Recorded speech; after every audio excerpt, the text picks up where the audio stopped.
¿Qué tal? Muy buenas noches, bienvenidos una vez más a su programa Zona de Impacto. Mi nombre es Jesús Cervantes y está usted en Rompeviento, televisión por internet, donde puede encontrar lo que nunca va a ver en los diarios de circulación nacional. Y en esta ocasión vamos a hablar de cómo intervino la banca mexicana en todo el proceso electoral del pasado 1 de julio. Iniciamos en unos segundos.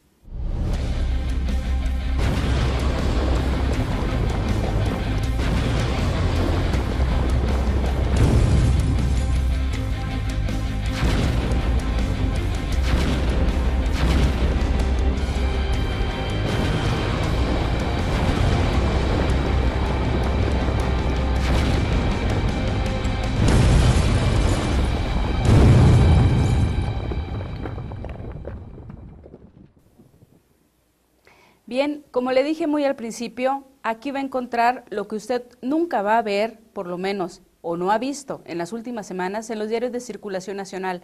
¿Por qué me estoy refiriendo a los diarios de esta manera? Porque la semana pasada, cuando estuvimos viendo todo el caso del narcotráfico y los vínculos que tenía con el Partido Revolucionario Institucional, por la noche, una vez que concluyó el programa, recibimos algunos comentarios de gente que pudo tener conocimiento de algunos desvíos de recursos a la campaña del señor Enrique Peña Nieto y lo pudo vincular con una denuncia que hizo Ricardo Monreal, el senador encargado de la campaña presidencial de Andrés Manuel López Obrador. La denuncia la hizo el pasado 10 de agosto. Y bueno, nosotros estamos muy agradecidos con la gente que nos llama, con la gente que se comunica aquí a Rompeviento, y gracias a esa persona pudimos continuar una investigación de lo que se nos comentó el pasado lunes por la noche. Esta persona nos hablaba de justamente el SPEI que dio a conocer Ricardo Monreal el pasado 10 de agosto, donde hablaba de una transferencia de 50 millones de pesos que se hizo por orden del Estado de México. Se le ordenó a Bancomer que hiciera esta transferencia vía Scotiabank a una persona, a un particular, cuyo nombre es el señor Marco Antonio González Pac. Usted podrá ver ahorita el SPEI, lo tiene usted en su pantalla. Este SPEI fue dado a conocer justamente por el señor Ricardo Monreal. Habla de una transferencia que se hizo el día 19 de junio de 2012, justamente cuando se estaba en un periodo de campaña electoral. El SPEI forma parte de todo un entramado financiero que tanto la revista Proceso como diversos medios de información han ido dando a conocer. ¿Qué es lo que sucedió con nosotros la semana pasada? Bueno, que uno de la gente que nos hace el favor de prender su computadora y estar aquí en Rompeviento, televisión por internet, nos comentaba quién era este señor Marco Antonio González Pac. Este señor, según lo dijo inicialmente el senador Ricardo Monreal, es que trabajaba en una empresa cuyo nombre es Industrias Hill and Eagle. Bueno, después de eso y de la información que nos dio esta persona que se comunicó con nosotros, pudimos comprobar justamente lo que él decía, que la empresa esta, ¿sí?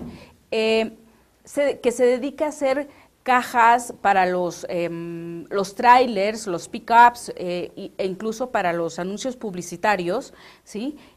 Tenía dentro de su vínculo en la página de internet, dentro de las fotografías que aparecen, tenía una caja que se había elaborado con el nombre de Rotabús. Nos dimos a la tarea de indagar qué era Rotabús y gracias a la persona que nos estuvo monitoreando en nuestro programa de la semana pasada, efectivamente pudimos comprobar que el dominio que fue registrado de Rotabús en la página de internet, bueno, tiene nombre y se llama Alberto de la Peña Grajeda. Esta persona registró en el dominio de internet el nombre de Rotabús. Viene aquí también que él es el encargado cuando uno necesita información en cuestión administrativa o de contacto técnico o de pago, viene esta persona. Bueno, Alberto de la Peña Grajeda, lo que pudimos nosotros verificar es que su nombre coincide justamente con el de Santiago de la Peña Grajeda. ¿Quién es Santiago de la Peña Grajeda? Este es un abogado que radica en el estado de Chihuahua, justamente donde tiene sus oficinas esta empresa que se llama Industrias Eagle, y a donde fueron a parar esos 50 millones de pesos.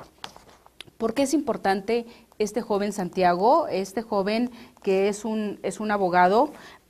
Por dos razones. Una, porque en 2011, el 27 de agosto del año pasado, el presidente nacional de la Fundación Cultural Isidro Fabela le dio posesión. ¿Qué es esta fundación? La Fundación Isidro Fabela es el acrónimo de uno de los priistas más reconocidos del Estado de México, que es ya fallecido, por supuesto, el señor Isidro Fabela. Bueno, así le pusieron a la fundación. Se dice que la fundación no tiene ningún vínculo con el PRI y que es netamente cultural. Sin embargo, tanto sus dirigentes a nivel nacional, local, todos están relacionados con el Partido Revolucionario Institucional.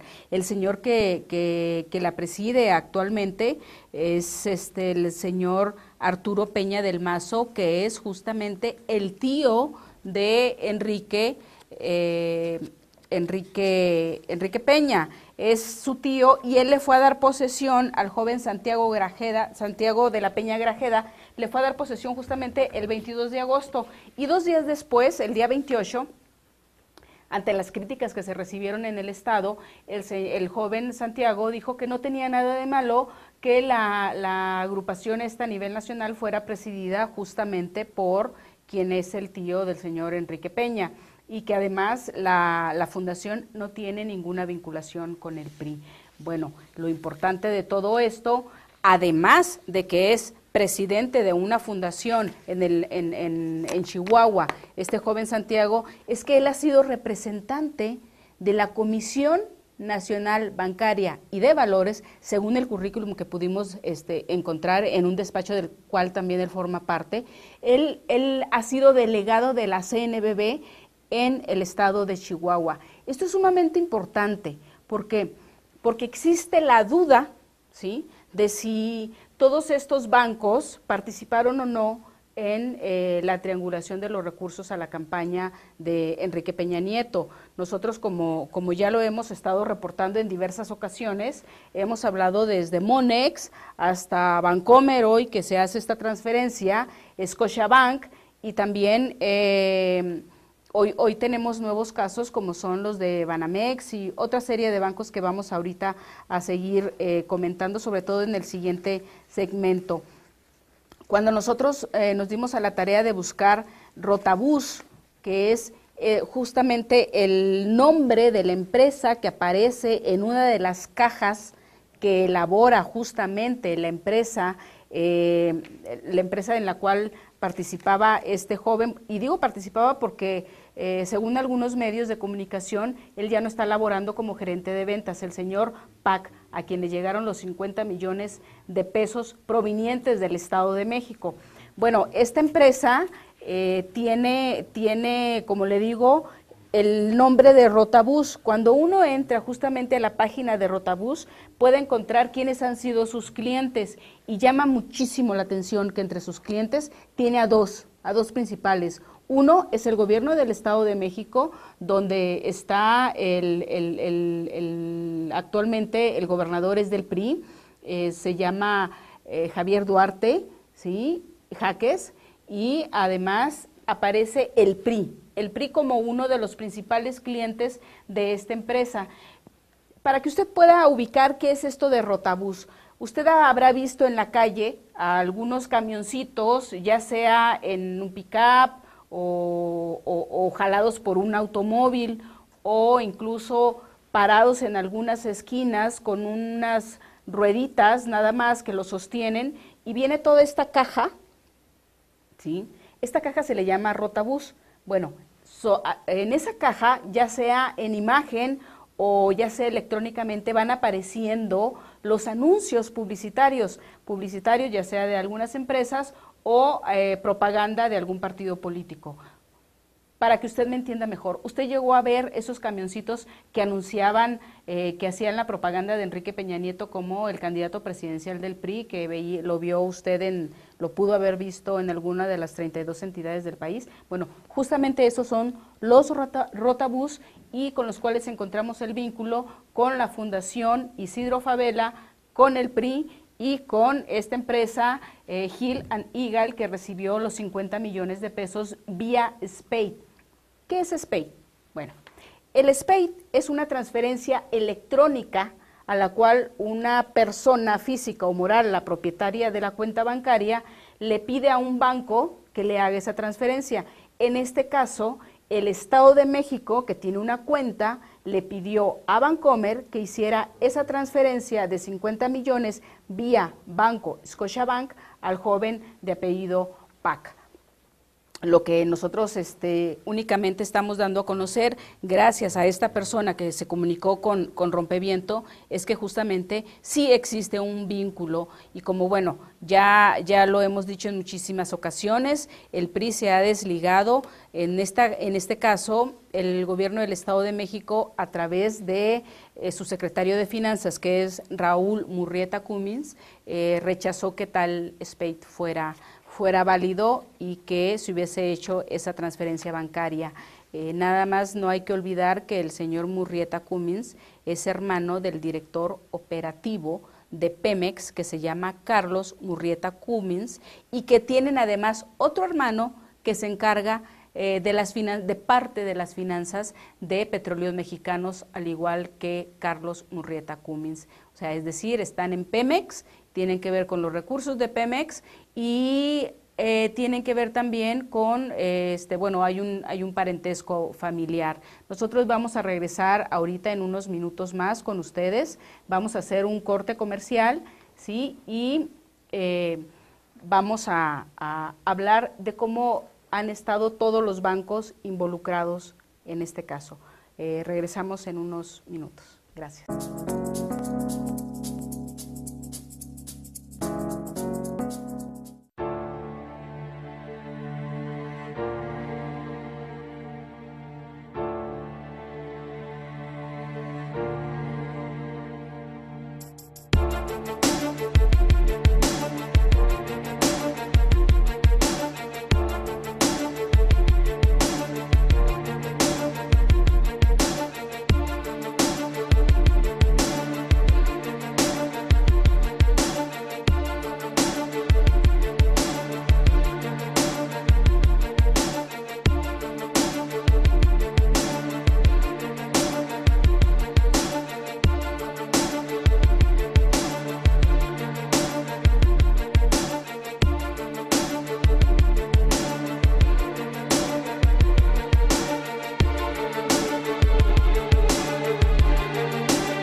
Gracias por continuar con nosotros. Está usted en Zona de Impacto en Rompeviento Televisión por Internet.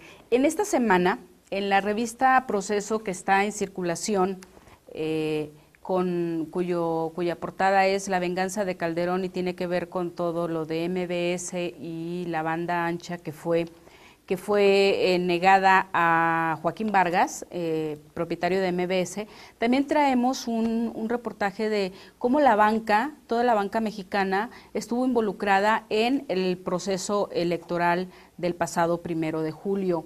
Nosotros lo que tratamos de hacer aquí es únicamente, después de encontrar que había varios bancos, de acuerdo a la denuncia que hizo el movimiento progresista, que llevó a la candidatura presidencial Andrés Manuel López Obrador, lo único que hicimos fue indagar quiénes han estado en estos bancos, ¿no? ¿Por qué? Porque ahí fueron apareciendo inicialmente Monex, como ustedes recordará, apareció Soriana. ¿Y por qué Soriana lo asociamos a un banco? Porque, bueno, ahorita le vamos a explicar cómo fue el vínculo con Banamex, el Banco Nacional de México. También estuvo ahí participando Scotiabank a través de estas transferencias electrónicas de las que hablábamos en el segmento anterior, y bueno, hasta Banamex. Y como usted recordará, hubo un documento que se elaboró de cómo se había dado toda esta transacción entre las empresas presuntamente fantasmas, cómo fueron a parar a algunos bancos, y ahí apareció otro banco más que se llama Santander. Bueno, en esta ocasión nosotros lo que vamos a ver es quiénes son los integrantes de estos bancos. Y empecemos con Monex. Monex, que fue el primero que salió a la luz, como usted recordará, del señor Ponce de Aquino, aquel mexicoamericano que hizo la denuncia de los famosos 56 millones de dólares con los que presuntamente él dice que no le cumplieron en un contrato que habría hecho para difundir la imagen de Peña Nieto en Estados Unidos. Bueno, ahí salió Monex. Después, el día 26 de junio, el Partido Acción Nacional denunció que había tarjetas con las cuales el PRI estaba pagando a sus operadores políticos. Ese mismo día, el PRI emitió un comunicado, ¿sí?, donde dice que ellos no tienen nada que ver con Monex, que ellos no participaron y que Monex no tiene cuentas del PRI ni tiene cuentas del candidato presidencial Enrique Peña Nieto. Pero si uno se va a revisar cómo surgió Monex y quiénes están en Monex, bueno, vamos a encontrar que ahí está el señor Pedro Dondé Escalante. Pedro Dondé Escalante fue uno de los fundadores de Monex, pero él participó en un banco que antes se llamaba Vital. Usted lo recordará, este banco era una banca totalmente mexicana. Estaba el señor del Valle como uno de los propietarios, que después fue presidente de la Asociación Mexicana de Banqueros. Bueno, este banco Vital participó el señor Pedro Dondé Escalante. ¿Por qué es importante Vital? ¿O qué tiene que ver Vital? La parte que llama mucho la atención de este banco es que justamente cuando se vende a HSBC, se detecta que tenía cerca de 600 millones de pesos en cuentas en México, pero además tenía 600 también millones de dólares en cuentas en paraísos financieros. Esta era una irregularidad, por lo cual la Comisión Nacional Bancaria y de Valores y el propio gobierno federal no debió de haber permitido que esta gente que formó parte de ese banco que violentó las leyes mexicanas forme nuevamente parte del nuevo Consejo de Administración de lo que hoy es HSBC, y donde estuvo el señor Pedro Dondé Escalante, que vino de Vital y se fue al Banco Monex. También hay otro personaje que estuvo en Vital que se llama Ricardo Martín Bringas. ¿Quién es Ricardo Martín Bringas? Pues es uno de los dueños de Soriana. ¿Y por qué es importante Soriana en este caso? Porque Soriana estableció un vínculo, una asociación con Banamex, en donde se fueron a 50 y 50, donde Banamex le proporcionaba toda la infraestructura a Soriana para que pudiese emitir tarjetas que iban a servir de débito o tarjetas que iban a servir para los regalos, como se les llama, o clientes preferentes, todo este tipo de cosas donde a ti te dan puntos por acudir a la tienda Soriana. Recuerde que Soriana fue la empresa, la cadena de supermercados que se relacionó mucho con la presunta compra de votos hacia el PRI. Bueno, el señor Raúl Martín Bringas resulta que también forma parte del Consejo de Administración de Banamex.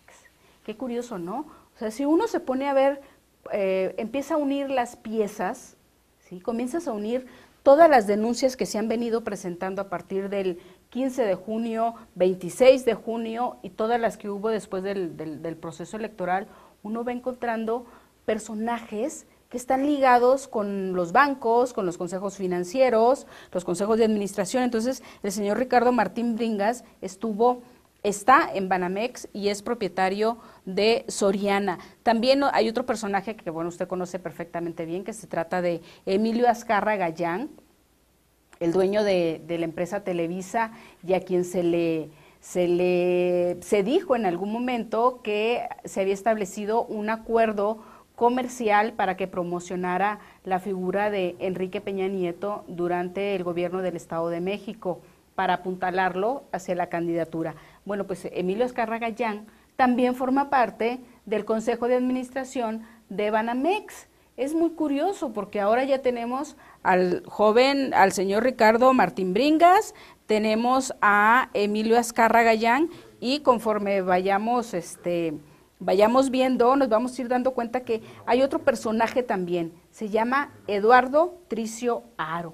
Vaya con este señor, también forma parte de Banamex, ¿sí? Eduardo Tricio Haro forma parte de HSBC, del Consejo de Administración. ¿Por qué es importante HSBC? Porque fue justamente en este banco donde usted recordará que se hizo una denuncia que los hermanos de Miguel Ángel Osorio Chong, ex gobernador del estado de Hidalgo, habían sacado grandes cantidades de dinero y las habían enviado supuestamente a paraísos fiscales, cosa que después fue negada por el encargado de comunicación social de HSBC, que es nada menos que el hijo del expresidente Miguel de la Madrid, el señor Ricardo Cordero. Bueno, todos estos personajes, a final de cuentas, están en los consejos de administración. En el caso de Soriana y Banamex, es muy importante porque ahí hay otro integrante. Ahora vamos a pasar al Consejo de Administración de Soriana. ¿Por qué Soriana debe de tener un Consejo de Administración, no nada más como tienda? Lo debe de tener también porque recuerde que le dije que por ahí del 2007, entre 2007 y 2008, estableció un vínculo para crear estas tarjetas con Banamex. Por lo tanto, tiene que notificar a la Comisión Nacional Bancaria y de Valores de todos sus movimientos y también van apareciendo ahí los integrantes del Consejo de Administración. Bueno, pues en este caso, con Martín Bringas, también está el señor Eugenio Zuviría Maqueo. ¿Qué importancia puede tener este personaje? A simple vista el nombre no nos dice nada, ¿verdad? Sin embargo, si nos ponemos a recordar quién fue el presidente o más bien quién es hoy el presidente de la Comisión Nacional Bancaria y de Valores, vamos a encontrar que justamente tiene que ver con el señor Zuviría Maqueo. Perdón, no es de la Comisión Nacional Bancaria y de Valores, es del SAT. Su hermano forma parte del sistema de administración tributaria. ¿Y qué es lo que tiene que hacer el sistema de administración tributaria? Este sistema tiene que estar enterado absolutamente de todos los movimientos que hacen los bancos, al igual que la CNBV, ¿sí? Entonces, el hecho de que esté el señor Eugenio Zuviría Maqueo formando parte del Consejo de Administración de Soriana en su parte bancaria, ¿sí?, a nosotros nos llama la atención que sea justamente el hermano de quien fuera de quien es hoy el encargado del SAT, perdón, el que fue dirigente del SAT en la pasada administración. El señor Zuviría Maqueo estuvo ahí y bueno, resulta que tenemos a familiares, entonces uno se pregunta, ¿cómo va a investigar el SAT, sí, a sus propios familiares ahí en los bancos? ¿Cómo va a indagar el SAT quiénes estuvieron o no en una presunta triangulación? Al regresar de un corte, vamos a entrar a este asunto de la ganancia que tuvo la empresa Soriana y sobre todo le vamos a dar a conocer un estado de cuenta de Banamex, de una persona de la cual vamos a omitir, por supuesto, su nombre y cómo se le está involucrando con la empresa Soriana. Vamos a ir un corte ahorita, me están avisando aquí de producción que vamos a entrar a unos anuncios. Entonces, no se retire, por favor, no nos minimice. Estamos aquí en Rompeviento, televisión por internet, y mi nombre es Jesús Cervantes. Continuamos en unos segundos.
Gracias por continuar con nosotros. Estábamos hablando del señor Eugenio Zuviría Maqueo, integrante del Consejo de Administración de Soriana. La importancia de este señor, la importancia de que esté en el Consejo de Administración es que es justamente el hermano de José María Zuviría Maqueo, quien fue encargado del SAT en el sexenio pasado. Porque es importante, volvemos, o sea, hay que encadenar siempre los nombres para poder entender lo que hoy está ocurriendo, ¿sí? Y que lo vea el Instituto Federal Electoral y el Tribunal Electoral, que a la luz de todos, o lo que nos han dicho, es que no existen estas relaciones, es que no hay ningún vínculo y por lo cual no pueden estar indagando. Bueno, nosotros les presentamos los vínculos, les damos el material para que ellos puedan indagar y verificar y usted se forme su propio criterio. El señor José María Zuviría Maqueo fue nombrado en el 2003 encargado del SAT por el señor Vicente Fox, ¿ok? Bueno, lo que sucede y la importancia de este señor es que fue justamente en ese año cuando él nombró a su vez, ¿sí?, Alfredo Gutiérrez Ortiz Mena, lo nombró encargado de lo que tiene que ver con los grandes contribuyentes, ¿sí? los grandes contribuyentes son estas grandes empresas que aportan impuestos, ¿no? Y se les tiene que estar verificando. Bueno, lo nombró encargado jurídico y lo nombró también encargado de los grandes contribuyentes. Recuerde, José María Zuviría Maqueo está al frente del SAT. Abajo de él está Alfredo Gutiérrez Ortiz Mena, hoy encargado del SAT. Durante esa época, del 2003 al 2008, año en que sale Zuviría Maqueo, y ahorita le cuento qué es lo que pasa con Alfredo Gutiérrez Ortiz Mena, durante ese lapso de tiempo fue justamente en que el SAT tuvo el peor desempeño, ¿sí?, en el país. ¿Por qué el peor desempeño? Porque fue tan malo, ¿sí?, que todos los juicios que interpusieron las empresas privadas para demandar el regreso de la devolución de impuestos, las fue perdiendo justamente el SAT. ¿Quién era el encargado ahí? Alfredo Gutiérrez Ortiz Mena, ¿sí? Y tuvo, según la Auditoría Superior de la Federación, que hizo una revisión, hubo una pérdida para el erario federal de 680,000 millones de pesos. Es decir, gracias a la pésima actuación de Alfredo Gutiérrez Ortiz Mena y del señor José María Zuviría Maqueo, el gobierno mexicano dejó de percibir ese dinero. Pero no contentos con eso, ¿sí?, en el 2008 luego nombran a Alfredo Gutiérrez Ortiz Mena encargado del SAT, ¿sí? Entonces es él el que está hasta este momento al frente.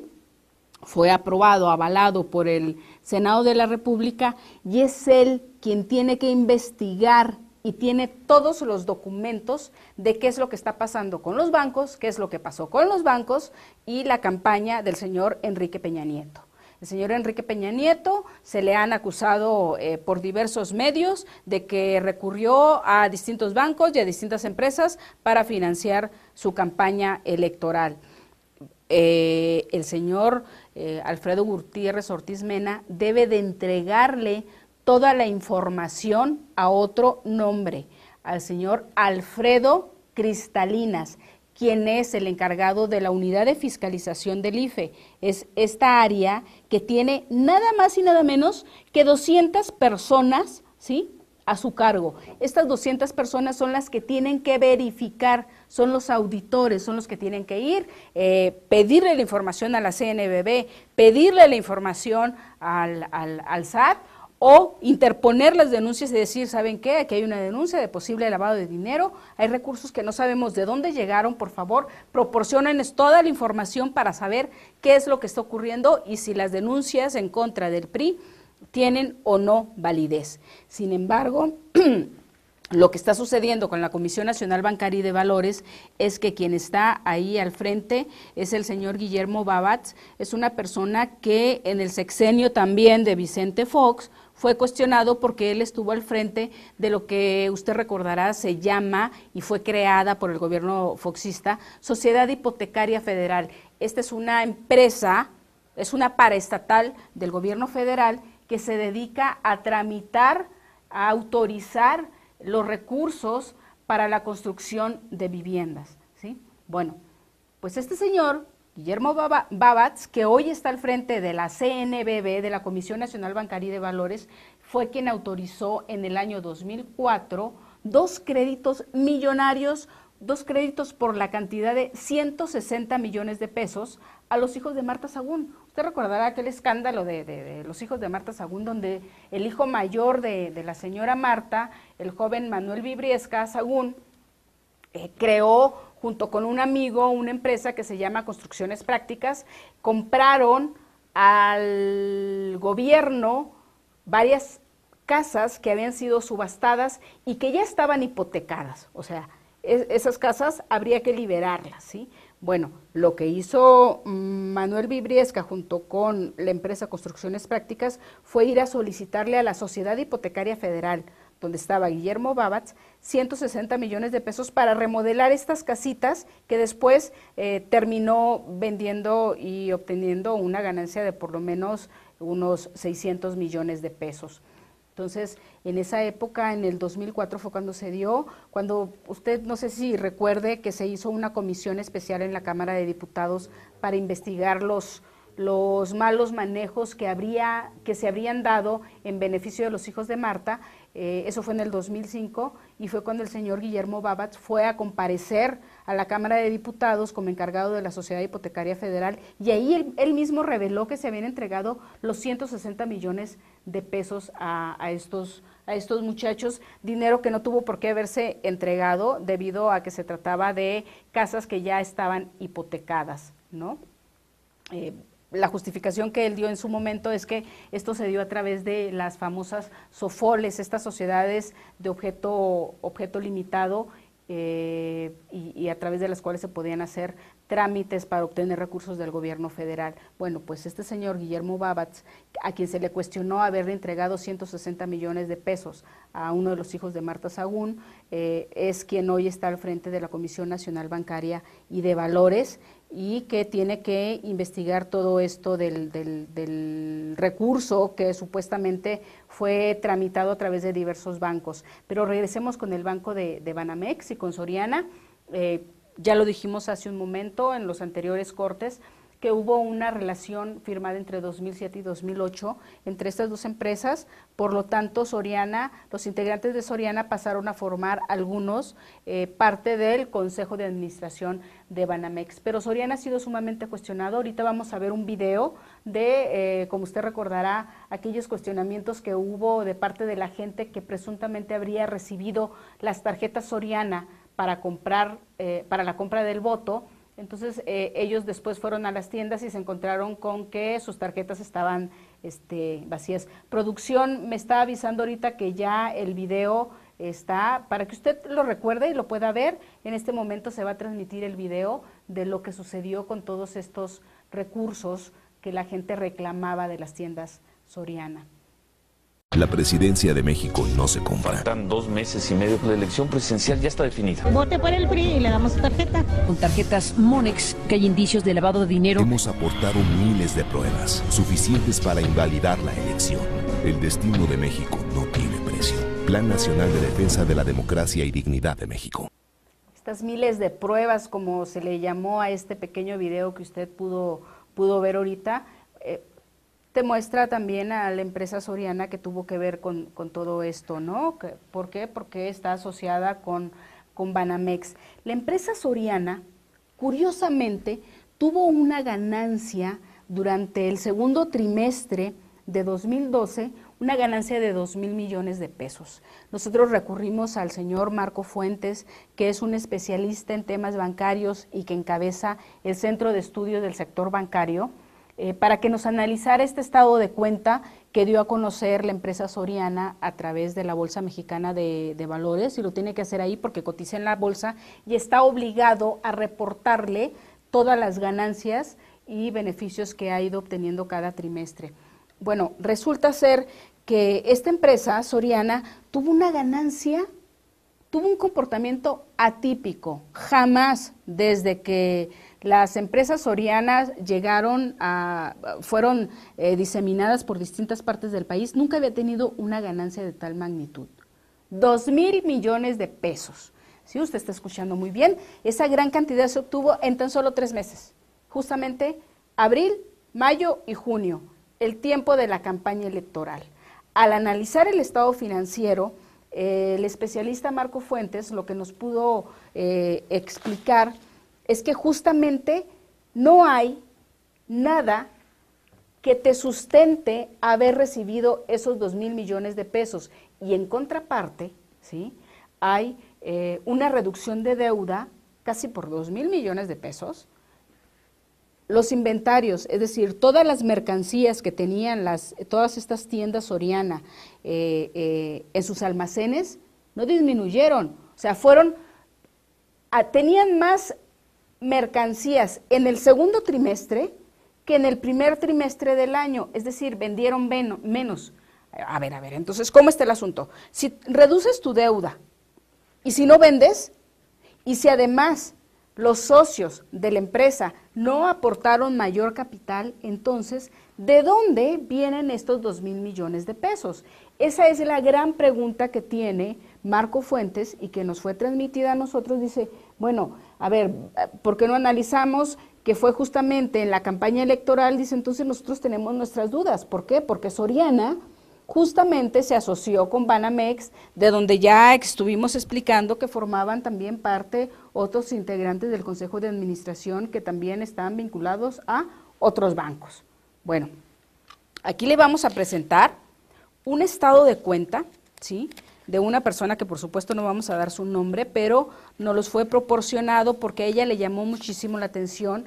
Es su estado de cuenta del mes de junio y ella estuvo fuera del país y justamente cuando estuvo fuera del país, es decir, el día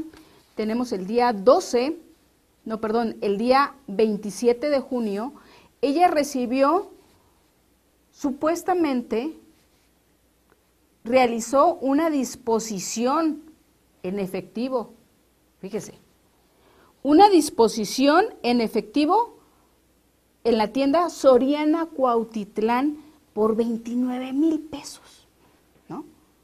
Para empezar, no puedes hacer una disposición mayor de 5,000 pesos en los cajeros, ¿sí? Tiene un cajero Soriana, ¿por qué? Porque se asoció con Banamex, recuérdelo. O sea, además de ser una tienda de que vende mercancías, también tiene una parte que funciona como banco. Bueno, a esta persona le viene un cargo de 29,000 pesos, 29,018 pesos, ¿sí? Habría sacado esto del cajero de Soriana Banamex. Esa persona se puede comprobar también con sus pasaportes y todo, que justamente en esa época estaba fuera del país.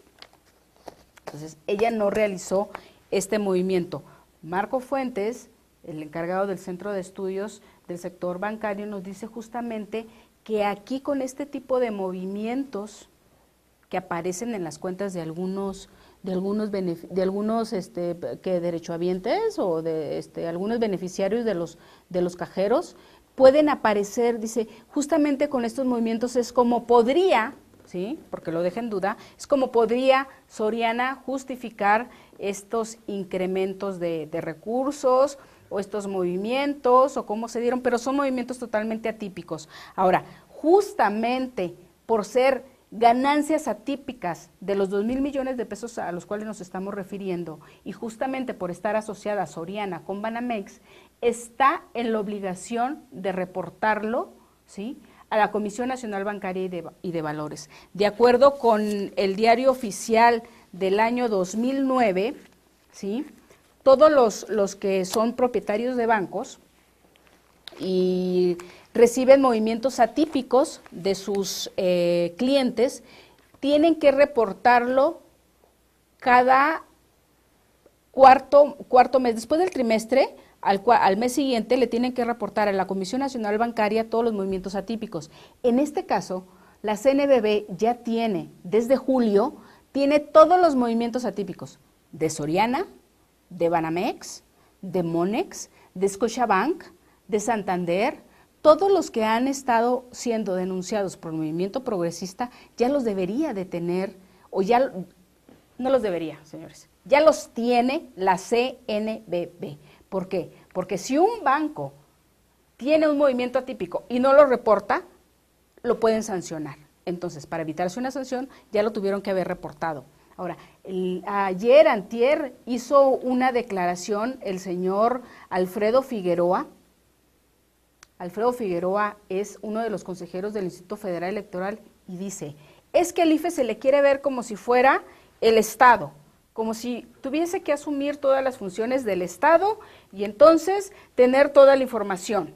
Dice, cuando nosotros nada más nos encargamos de temas netamente electorales. Dice, la unidad de fiscalización ya ha estado solicitando la información a la CNBV de estos movimientos bancarios. Dice, y bueno, tarda hasta 30 días, aunque ha sido menos. No es cierto. No es en 30 días cuando la CNBV puede tener toda esta información. La puede tener en una semana, si quisiera. Si hubiese voluntad política, lo pudiera hacer. ¿Por qué? Porque tiene todos los reportes de todos los bancos, ¿sí? Nosotros lo que estamos tratando de que usted pueda tener todos los datos, ¿sí? Y que pueda formarse su propia opinión de si todos los integrantes de los consejos de administración de las diversas instituciones bancarias, los integrantes de la CNBV, del SAT, todos, ¿sí? Cómo a final de cuentas están involucrados en este asunto de la campaña electoral de Peña Nieto, y usted pueda tomarse su propio criterio si participaron o no. El IFE nos dice que va a tardar, ¿sí? Nosotros vamos a ver si hay voluntad política o no, lo vamos a ver después de un corte. Ahorita producción me está diciendo que nos vamos a ir a un pequeño corte, regresamos para darle cierre a este programa. Está usted en Zona de Impacto.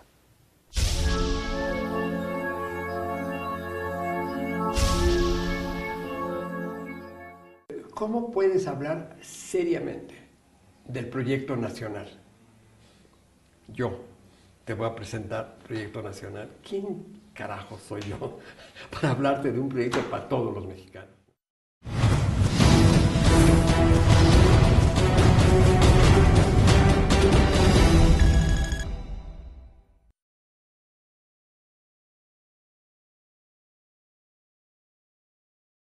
Mi hijo Jorge Mario Moreno León. Mi hijo es Melchor Flores Hernández. Mi hijo. Mi hermano fue brutalmente asesinado. Levanté la denuncia.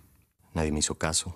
Aquí sigo. Sigo buscando justicia. Yo lucho para que lo que me pasó a mí no te pase a ti nunca. Sí sirve alzar la voz. Así, sin miedo. Se me quita el miedo cuando caminamos todos juntos. Se siente mejor. No sé. Fuerza. Ustedes nos contagian la fuerza cuando sentimos que ya no podemos. Los necesitamos.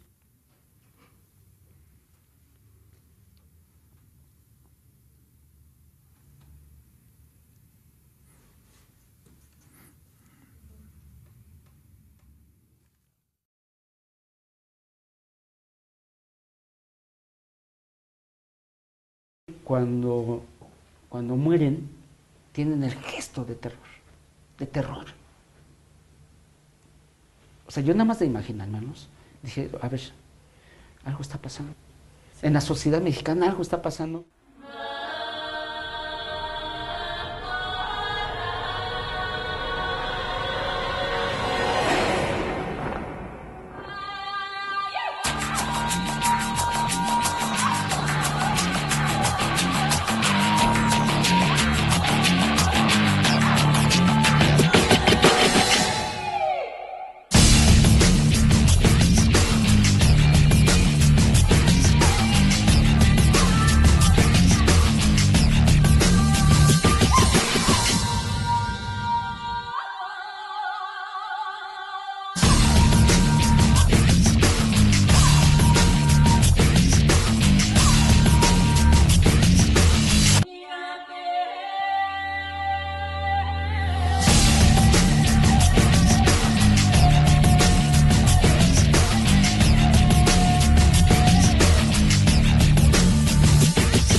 Bien, continuamos aquí en Zona de Impacto.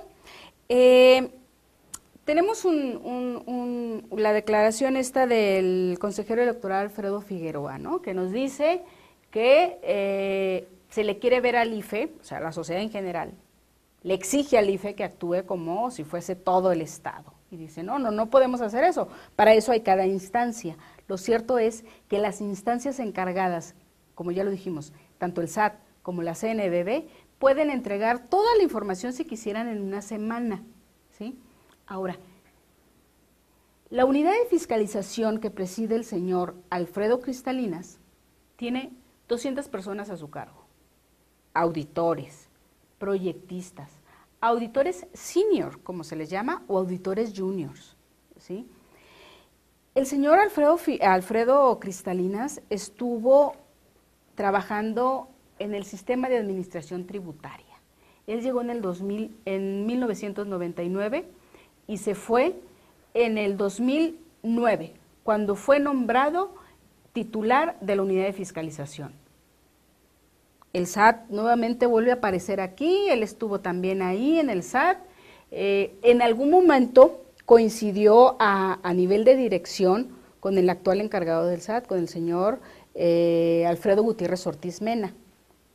Y en el último año, por lo menos, fue su subalterno, porque como ya lo dijimos, en el 2008 fue nombrado Alfredo Gutiérrez Ortiz Mena, titular del SAT.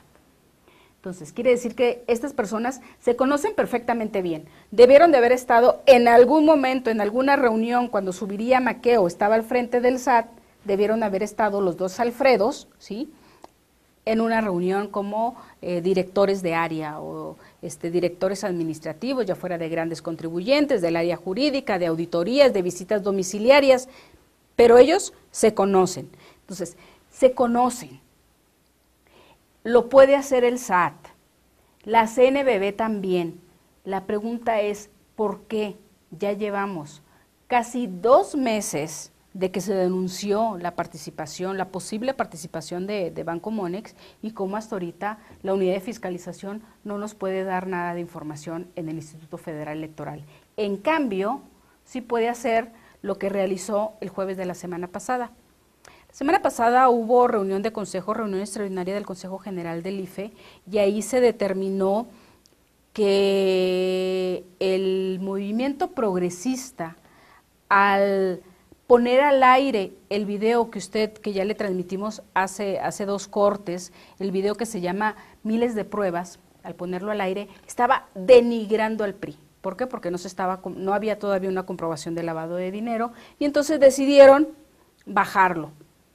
Y uno se pregunta, ¿cómo es posible que ahora, porque tú das pruebas, ¿sí?, estás denigrando?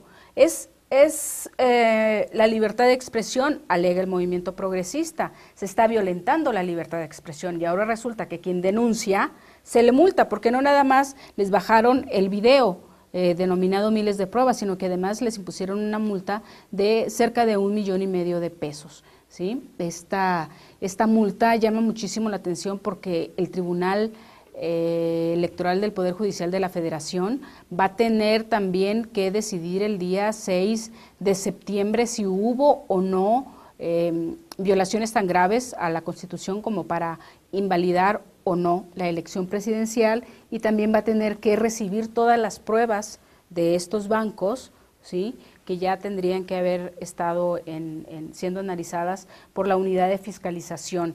En el caso del señor Alfredo Cristalinas, él nos va a tener que dar una explicación a todos los mexicanos, porque recuerde usted que hay un desfasamiento.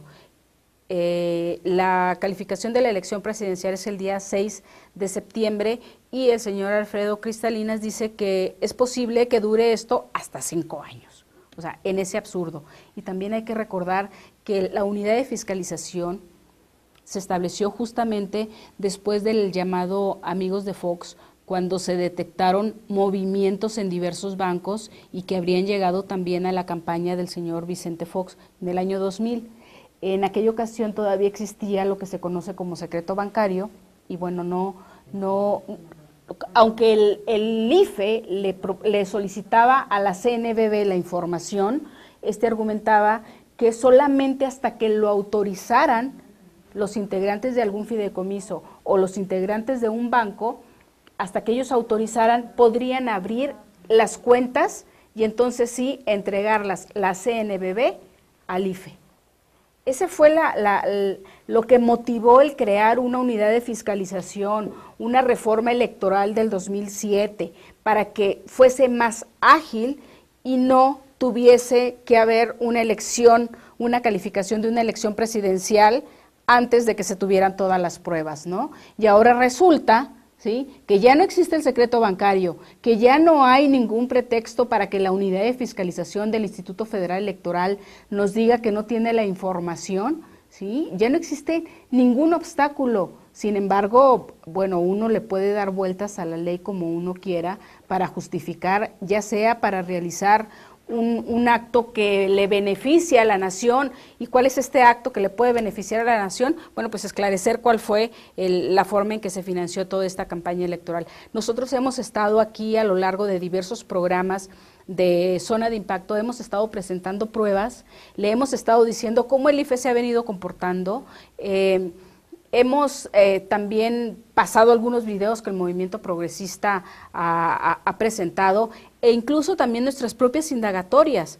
Entonces uno se pregunta cómo es posible que el IFE, con tanta información, ¿sí?, no puede establecer si hubo o no recurso ilícito que llegó a la campaña.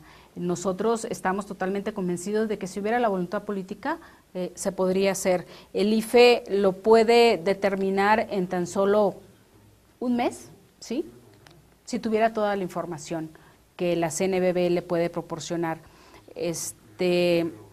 Nosotros nos vamos a esperar a ver qué dice el Tribunal Electoral, y ahorita vamos a ver un último video que también forma parte de toda esta campaña que ha iniciado el movimiento progresista y que tiene que ver con esto de que la elección, la presidencia no se vende. Vamos a pasar al siguiente video, por favor, que es del movimiento progresista, y ahorita lo comentamos.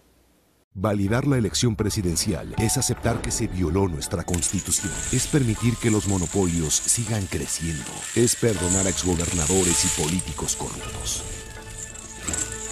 Es continuar con miles de muertos y subastar la elección del 2018. El destino de México no tiene precio. ¿Qué va a pasar si, como dice este video, si resulta ser que el Tribunal Electoral determina que no hubo que no se compró la presidencia de la República? ¿Qué va a pasar si los magistrados electorales determinan que todo fue limpio, o por lo menos que el tipo de irregularidades que hubo no cambian el resultado de la elección y llega el señor Enrique Peña Nieto a la presidencia de la República? Bueno, seguramente eso nos lo van a poder decir los chicos del Movimiento 132, quienes ya se han manifestado en alerta amarilla para decidir qué acciones van a emprender, si va a haber una gran manifestación, si van a tomar, no sé, carreteras. No tengo ni idea lo que van a realizar los jóvenes, puesto que es una decisión totalmente autónoma la de ellos. Uno no tiene ninguna injerencia, pero sí es importante que los magistrados del Tribunal Electoral, antes de tomar esa decisión, recuerden que tienen en sus manos todo lo que puede ser la estabilidad social de este país, que ya lleva 6 años sumamente golpeado por una guerra que emprendió quien fue calificado justamente por este Tribunal Electoral como el presidente electo. Fue cuestionado, entró por la puerta de atrás para recibir su constancia de mayoría el señor Felipe Calderón, salió por la puerta de atrás del Tribunal Electoral del Poder Judicial de la Federación. Solo esperamos que si le dan el triunfo al señor Enrique Peña Nieto, pueda aportar las pruebas suficientes al tribunal como para que el señor Enrique Peña Nieto no tenga que entrar por la puerta de atrás y se tenga que mantener 6 años escondido, como lo hizo en un baño en la Universidad Iberoamericana, cuando el estudiantado de esa universidad privada, ¿sí?, lo rechazó su presencia, lo rechazó como político, rechazó su imagen y sobre todo cuestionó el papel de los medios de información. Usted va a seguir viendo aquí en Zona de Impacto todo lo que no va a poder encontrar en los demás medios, y que justamente esos fueron los que cuestionaron los jóvenes. Los jóvenes, de donde surge el Movimiento 132, cuestionaron por qué los medios de información estaban dando ya como ganador a un señor de nombre Enrique Peña Nieto, cuando todavía no se realizaban las campañas, cuando todavía no se realizaba la elección, ¿sí? Y todo eso lo tiene que tomar en cuenta el Tribunal Electoral del Poder Judicial de la Federación. Vamos a ver si va a poder gobernar, si es que le dan el triunfo. Vamos a poder ver si va a entrar o no por la puerta principal y si va a poder asumir el día 1 de septiembre, si es que le dan el triunfo, va a poder asumir en el Congreso de la Unión, ¿sí? O si el Movimiento 132 lo va a impedir. Lo veremos en algunas semanas. Esto fue todo por hoy. Ya sabe, usted estuvo en Zona de Impacto. Mi nombre es Jesús Cervantes y estuvo usted en Rompeviento Televisión por Internet. Buenas noches.